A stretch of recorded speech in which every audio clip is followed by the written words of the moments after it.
आजकाल बऱ्याचशा व्यक्तींमध्ये मायग्रेनचा प्रॉब्लेम असतो.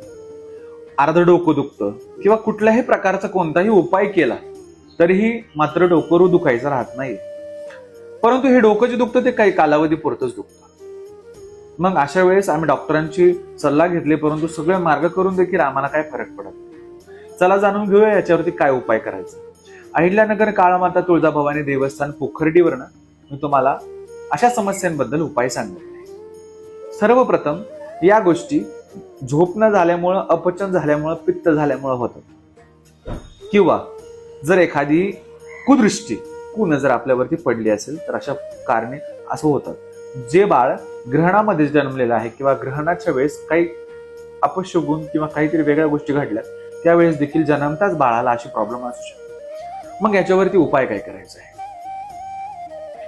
आपण प्रत्येक वेळेस सर्वांना योग्य तो सल्ला देत असतो आणि त्या सल्ल्यामधून प्रत्येकाचं समस्येचं निवारण व्हावं हीच भगवती चरणी माझी प्रार्थना असते.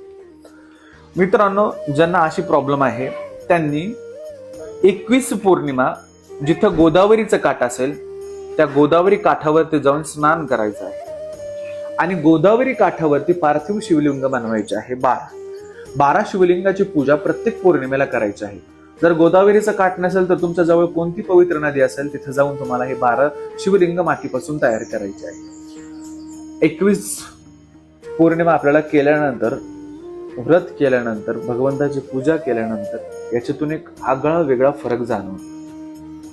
ओम काली.